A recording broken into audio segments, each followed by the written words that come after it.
ગયું ચાલો કમ્પ્લેટ. જય હિન્દ, જય ભારત. હું જનસેવા ડાયવર પાર્ટી પ્રદેશ અધ્યક્ષ અશોક પટેલ. કપડાની સામું ના જોતા અત્યારે, કારણ કે હું આવ્યો છું સામે બતાવો. આ છે આ ટ્રકો જે દેખાય છે ને એ રો ફેરી છે. અહીંયા બોમ્બેથી 150 કિલોમીટર, 200 કિલોમીટર, ઘોડબંદરથી 200 કિલોમીટર છે. એટલે બધે ના જઈશો, મારો અવાજ નહીં આવે. અહીં નહીં જ રહેવાનું, તમારે ત્યાં આગુ પાછું મોબાઈલ ફેરવવાનો છે. આ ઘોડબંદરથી 200 કિલોમીટર છે અને અહીંયા સામે રેલવે છે. આ ફિલ્ટર હા એ રેલવેનો ક્રોસ છે. આ લોખંડનો યારો ખાલી આ લોખંડની એંગલ. આ જે લોખંડની એંગલ જે દેખાય ને તે અહીંથી રો ચડશે ને મેંગ્લોરમાં ઉતરશે. આ ટ્રકો બધી મેંગ્લોર આવી છે અત્યારે, બોમ્બેથી આવી છે. આ કોલાડથી 1 કિલોમીટર લેફ્ટ સાઈડમાં આ રો ફેરીનું છે. હવે આ મેન મુદ્દાની વાત છે કે સરકારે, હું તો જનસેવા ડાયવર પાર્ટી પ્રદેશ અધ્યક્ષ છું, એટલે ટ્રક લઈને આવ્યો છું જે સર્વે કરવા માટે.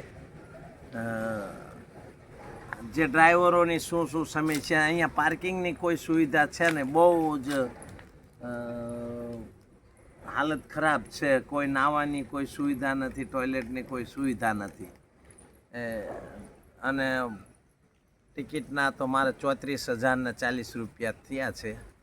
કિલોમીટર કેટલા ડિસ્ટન્સ છે એ કંઈ 700-800 હશે. તે મેંગ્લોરમાં ઉતારશે, સુરતકલ ઉતારશે. હવે મેન મુદ્દાની વાત છે. ભારત સરકાર પાસે પૈસાની કોઈ જ કમી નથી.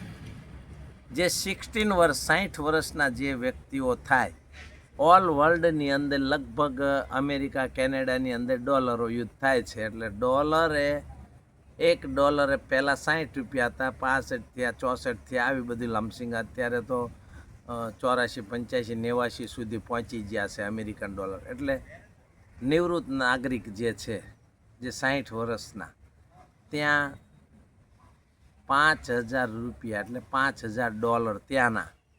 તો 5,000 અહીંયા ઇન્ડિયાના રૂપીઝમાં વપરાય છે. તો $5,000 હર 60 વર્ષના વ્યક્તિને આપવા જોઈએ. સરકારને આટલી ભાન નથી પડતી. નરેન્દ્ર મોદીની સરકાર હોય કે કોંગ્રેસની સરકાર હોય, ભાજપની સરકાર હોય કે રાહુલ ગાંધીની સરકાર હોય કે કોઈ અન્યની સરકાર હોય, ભારત દેશની અંદર નાગરિકો પાસે, હર નાગરિક પાસે ટેક્સ, મતલબ ટેક્સ એટલે હર ચીજની અંદર ટેક્સ લેવામાં આવે છે. તો આ ટેક્સ લેવામાં આવતો હોવાથી છતાં તમે એને $5,000 નિવૃત્તિ પેન્શન સરકારીની ત્યાં સરકારીને આપે એવું નથી. જે માણસે આખી જિંદગી હર ચીજ ઉપર ટેક્સ ભર્યો છે, તો એને એના ટેક્સની ઇન્ટરેસ્ટ પેટે ગણો કે આમ ગણો તો $5,000 ભારત સરકારે હર નાગરિક, એમને નરેન્દ્રભાઈ મોદીને એમ ખબર પડે છે કે મારે 8,000 કરોડનું પ્લાનની જરૂર છે, તો એવી $5,000ની જરૂર આ 60 વર્ષની ઉંમરના વ્યક્તિને જરૂર છે. આ યુગ પ્રમાણે, આ મોંઘાઈ પ્રમાણે, તો 2 પતિ પત્ની જો 60 વર્ષના જીવિત હોય તો એને 5 દૂને $10,000 લગભગ ભાડું ના ભરતા, એટલે $5,000માં તે ઘર ગુજારો વ્યવસ્થિત, કોઈની આશાની જરૂર નથી, કોઈની જરૂર નથી. અને જે નિવૃત્ત એક જ ઘરમાં રહેતા હોય તો આનો તમામ ચીજ ફ્રી કરો. મતલબ લાઇટ બિલ છે, ટ્રાન્સપોર્ટેશન છે, જ્યાં એમને ફરવું, જવું, આવવું, એ બધું જ ઓલ ઇન્ડિયાની અંદર. ટ્રેનની અંદર ટ્રેનની અંદર બે કે બસમાં બે, સિટી બસ કે કોઈ પણમાં બે, કોઈ ચાર્જ લેવામાં નહીં. એમને એવું કોઈ કાર્ડ આપો. નરેન્દ્રભાઈ મોદી, અત્યારે તમારી સરકાર છે, એટલે હું તમને જ કહું છું, મારે કોઈ વિરોધની વાત નથી. અને કિસાનોને એક $6,000થી કંઈ ન થાય. એક તો પાકતું હોય ને, ધનિક ખેતી ધની હોય એને તો તકલીફ ના પડે, પણ નાના કિસાનોને એટલી બધી તકલીફ પડે. અને એક $1,300 આપો છો તમે નિવૃત્ત. 60 વર્ષવાળા નિવૃત્ત ફોર્મ ભરે એને $1,300 આપો છો. માય મધર, મારા મધર એટલે મારા મમ્મીને 1200 રૂપિયા આપો છો તમે.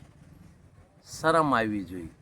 જરૂરિયાત એટલી બધી નથી, પણ 1200 રૂપિયા એ પહેલાંના જે લોકો છે એમની જિંદગી એમની જાતે જીવવા માગતા હોય છે, એટલે 1200 રૂપિયા બહુ સારી વાત નથી. અને આ ભાઈ એક મારો મોબાઈલ લીધો છે, હું એમની થોડું ઉચ્ચાર ને પ્રવચન લઈ લઉં શું એ કહેવા માગે છે. એક કિસાન છે. હા, આપનું નામ શું છે? મારું નામ પ્રભુભાઈ શિવાભાઈ છે. તો હું તારાપુરનો રહેવાસી છું. મારે 6000 પડે છે કેટલા દિવસે? વર્ષે. એક વર્ષે 365 દિવસ. 365 દિવસે હવે 6000. તમારી ઉંમર કેટલી પહોંચી? હવે 60 ની આજુબાજુ પહોંચવા આવી પછી છે. હવે તમે ફોર્મ ભરશો. હવે કામ કંઈ થાય નહીં. હા, આપણે શું કરવાનું હવે? 60 ની આજુબાજુની વર્ષે પછી તમને 1300 વાળું ફોર્મ ભરાશે. અહીં 1200 1300 એ શું પૂરું થાય મોંઘવારીમાં? હા, બોલો.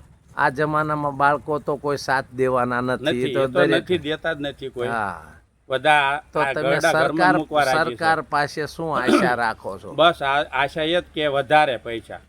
વધારે એટલે હા. જેવું વિદેશમાં $5000 હા, આપે બસ છે આ તો તમે જે અહીંયા વાત કરી. 5000 રૂપિયા આપવા જોઈએ ને. તમે જે વાત કરી એમાં હું સહમત થાવ છું. બરાબર. બરાબર. હા. જય હિન્દ, જય ભારત.